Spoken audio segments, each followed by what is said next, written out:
வணக்கம். இன்றைக்கி இயற்கை மருத்துவத்தில் நாம் பார்க்கக்கூடியது கொள்ளுப்பயிர்னு சொல்லுவாங்க, காணப்பயிர்னு சொல்லுவாங்க. இது மிக ஒரு அற்புதமான ஒரு பயிர் வகையை சேர்ந்தது. இது மற்ற பயிர் வகைக்கு இல்லாத ஒரு அற்புதமான ஒரு குணம் இதுக்கு இருக்குது.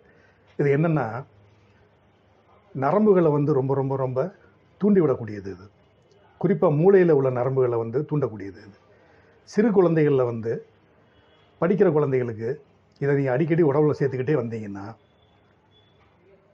படிப்பு சம்மந்தப்பட்டதுகளுக்கு ரொம்ப ரொம்ப ரொம்ப அற்புதமான ஒரு தீர்வாக இருக்கும். இது ஏன்னா மூளையில் உள்ள நரம்புகளை பூராமே தூண்டி விட்டு இது சிறு குழந்தைகள்லேருந்தே நம்ம கொடுத்துக்கிட்டே வந்தோம்னா குழந்தைங்களுடைய படிப்பு ரொம்ப அற்புதமாக இருக்கும். மெமரி பவர், ஞாபக சக்தின்னு சொல்கிறோம் பார்த்தீங்களா, அது அற்புதமாக இருக்கும். இது நீங்கள் சிறு வயசுலேருந்தே அந்த குழந்தைகளுக்கு கொடுத்துக்கிட்டே வாங்க. அற்புதமான ஒரு மருந்து. இதை நம்ம தவற விட்ட மருத்துவ முறையில் இது ஒரு சின்ன இதை நீங்கள் ரெகுலராக பயன்படுத்தும் போது குழந்தைகளுடைய ஞாபக சக்தியிலிருந்து உடம்புல உள்ள கழிவுகளை வெளியே ரத்த ஓட்டத்தை சரி செய்யக்கூடியது. இதை நீங்கள் பயன்படுத்தணும். இது நம்ம தவற விட்ட விஷயங்களில் இது ஒன்று. நன்றி, வணக்கம்.